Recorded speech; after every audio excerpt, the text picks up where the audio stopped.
Okay guys, start out this video, I just wanted to say that I've been delivering food for about 6 to 7 months now. Um, so in today's video, I'm going to be sharing my thoughts on the two platforms that I use. I use mainly DoorDash and Postmates. So let's cut the fluff and get right into the video. Alright guys, so the first platform that I'm going to talk about is DoorDash. Let's start off with some things that I like about DoorDash, and then we'll get into some of my dislikes. Alright guys, here we are within the DoorDash Dasher app. We're going to start off by talking about some things I really like. The first thing that I really like about this app is how easy and user-friendly it is to use.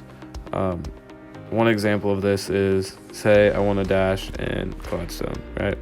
I click Gladstone up here on the area, then I click the big red button that says schedule, and it will take me to the scheduling tab and allow me to pick a day to schedule.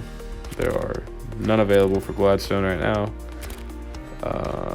Nope, not till maybe, nope, everyone's taking Gladstone. Anyway, that's not the point. But another example is this, say it's very busy right now in Blue Springs. I want to go to Blue Springs, literally click navigate, gives me directions straight on my phone to Blue Springs. That's some things that I really like about the Dasher app. Some other things that I want to get into is scheduling. You go over to the scheduling app or tab. Scheduling is awesome because it makes food delivery, which is somewhat inconsistent, I guess, job, income, whatever you want to call it, a little more consistent. So we go over, let's look at some of the schedules that are available. Most of them they were released a while ago, so most of them have been claimed. But here we go. A 5:30 to 8 p.m. in Kansas City West. That's not a terrible schedule. There's 4:30 to 12. That's a pretty good schedule. 9 to 9:30. It's pretty late. I like to get out earlier if I can, but it is what it is. That being said, you don't need a schedule to dash, but if it's gray, say it's gray and Gladstone, right? If I have a scheduled dash for 11:30, it's 11:28 right now. If I have a dash for 11:30, once 11:30 hits, I can click dash now, it'll go live, and I will be accepting orders. I don't need the area to go busy. Like, for example, I don't need a schedule to drive to Independence right now and start dashing. It's red. That means they want dashers there. That means I can drive there and I can dash now without a schedule. The thing I like about scheduling is if you're a scheduled dasher, that means it's like, for example, there are dashers right now going live in Gladstone. I guarantee it. They're either scheduled or they were red earlier and they stayed there. But they're getting deliveries and they're getting active orders.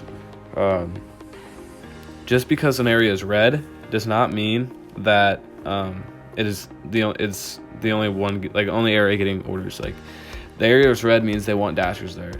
Period. They're getting too many orders. They're not getting enough dashers to fulfill the orders. So they're trying to incentivize people to drive there and start dashing. That is what leads me into peak pay.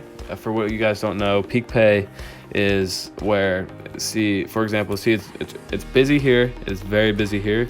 The next thing after dark red, very busy, it goes to peak pay to $1, which means after every single order, you get an extra $1 as incentive for being in the area because they need dashers.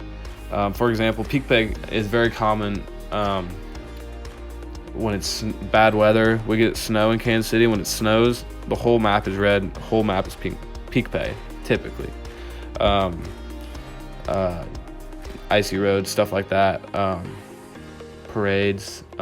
Basically, anything that people don't want to get out and drive through. DoorDash usually goes to peak pay because it just you just gotta think about it, right? Like, snowy roads, customers aren't gonna want to drive on those roads, so here we are, dashers. We get to make the extra money. Now, I don't recommend driving on snowy roads because I just don't think it's worth it if you crash your car, but you guys can live your life. So the next thing I want to talk about is the earnings tab. So here we are in the earnings tab. Thursday, January 30th. I had a pretty solid dash. I made just under $95. Made 9 deliveries. Pretty solid day, right? Things I like about this is DoorDash actually tells you information like when you started, when you ended, how long you were active, if you can't do the math yourself, and the number of deliveries. Now the number of deliveries is awesome because when I put my information in a Google Sheet, I can see how many deliveries I made, I can see how much I made on average of each delivery, and I can take that for the week, do it every week, take it for the month, take it for the year, and I can see where my average order is, which is kind of awesome. I don't know if you guys would want to do something like that, but personally for me, I love doing that because it makes it a little more consistent. Over time, you can predict how much money you're going to make. For those of you that are budgeting, it makes it a little more consistent. So earnings tab is awesome. I suggest you guys do put your information in a Google Sheet. It's just as an independent contractor, it's a responsible thing to do. Now, another thing I want to talk about is the ratings tab. Now, the ratings tab is awesome because it tells you your lifetime deliveries. So I only have 134. 134 seems not very much. 134 is actually a lot of deliveries. I was active for, active time for 8 hours this week. I did 19 deliveries. 7.5 hours, 19 deliveries. So it gives you a little more sense of how long I've been doing this. About on and off 6 months. I play sports, so I really like DoorDash because it's flexible. You can work when you want. You're an independent contractor. That being said, you're responsible for things like keeping track of how much money you're making, your gas, stuff like that. But the ratings tab is awesome because it tells you your customer rating. Everyone's completion rate should be at 100%. You're 96. My on time or early is 96%. It's a little low. I wish it was higher, closer to 100. But it is what it is. Acceptance rate is something that I want to talk about a little just for a second here. Mine is 67%. 67%. That being said, I have been known to decline orders if they're too small or they're just too far away. But typically when they're too far away, they're high orders, like $10 to $12, $13 orders. I typically accept those because you can complete about the same number of orders when you drive out to someone's house and drive back to the dash area, where you're more likely to get orders, whether they're far or not. So I like to be on those high orders. So that's where I've been declining those low orders. But that being said, declining low orders can lead to days like Tuesday. I had $35. I was active for 4 hours and I made $35. That is not something I want. That's before gas. That's not something I want to repeat. But I was declining orders, hoping for a good one. If we go into it, I'll show you. I had a $7 order. It's all right. I had a $5 order. I was hoping for a tip, didn't get a tip. It's all right. It is what it is. Golden Corral, another $5 order, and I kept declining. I was like 4. I just kept declining all these orders, right? And finally, I got like a $12 order, and they gave me a tip, which was awesome, or a $13 order, and that ended up being a $17.50 order. So that was awesome, but I had 3 other ones that were $5 or $6, $7. So declining orders is risky because it can lead to nights like this where you get kind of low orders or just getting lowers and lowers and low orders. But then it would also lead to nights like Thursday where I had a bunch of higher orders. I mean, I did 9 deliveries, 13, 8, 9, or that's 10 basically, 13, 9, 11, you know what I mean? So it just is what it is. All right, guys, so while we're still here, let's talk about some of my dislikes. My dislikes are simply, you have to be, like, if you were in Spring Hill right now and Olathe was busy, you would have to drive all the way to this little sliver, cross the line, and then you could dash now. even if you have a schedule there. You have to be in the little zones, which kind of suck because, like, what is this? What if you were at the air center, right? What if you were right there sitting in the waiting room wanting to go live? You can't. You're right there, but the grid that they laid out marks you off and you can't make it. That's just frustrating to me. It's just annoying. You have to be in these little zones. Hey, here you go, guys. Here's an example of peak pay. $1 peak pay until 1 p.m. Stuff like that. But the whole map usually goes like that. Anyway, I really don't have that many dislikes about DoorDash, Dash Wrap.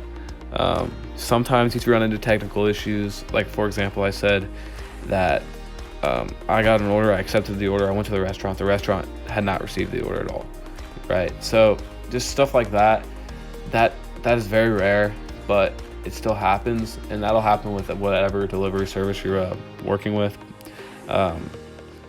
You get customers that are sometimes not always pleasant, not always nice, don't tip you as well as you think they should. It is what it is. I really don't have that many crazy dislikes. I'm way more positive on DoorDash than I am negative.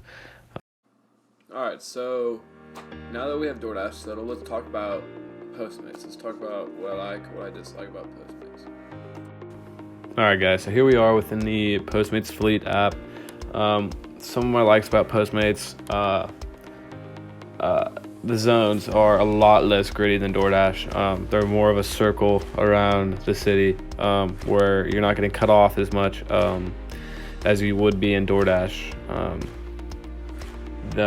Another thing I like is you can go live, go online in any of these zones at any time, whether it's red or not. It doesn't matter. Like, if I wanted to, I can go over to Lansing. There wouldn't be any orders, but I could go over there and drive. And you can see where the clusters of orders are, downtown, Overland Park, a little up north towards me.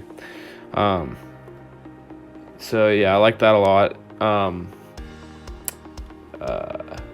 I do really like Postmates because I run it as a multiple platform, which means I run DoorDash and then I run Postmates as well. If I'm not getting any DoorDashes, I will pause and I will go to Postmates, and I will be active more of the time that I'm driving, which means I'll get more money, which means more production.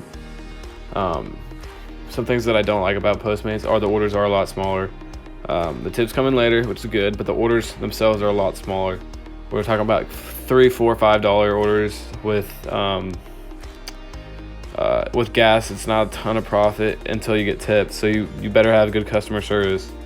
The biggest thing for me, like with Postmates that I dislike, is I just feel like there's more people in Kansas City that use DoorDash. I think DoorDash is more popular. I think they've done a better job with advertising around restaurants. So that's why I like running DoorDash and then running Postmates as a secondary platform, which is awesome. But that's why I like DoorDash a little bit better. Another thing while we're here, I just wanted to show you the user friendliness. It's not quite as awesome as DoorDash. You don't have any of the scheduling at all. You don't have the earnings tabs. You don't have the ratings. You can see your deliveries and stuff like that, but it's not nearly as user friendly. But yeah, I'll just show you this while I'm here.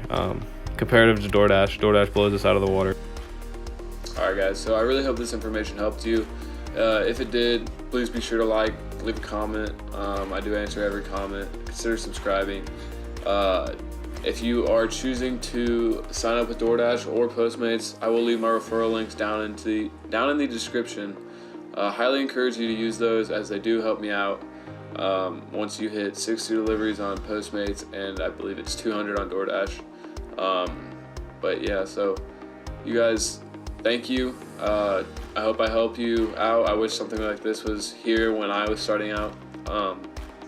I will see y'all in the next video.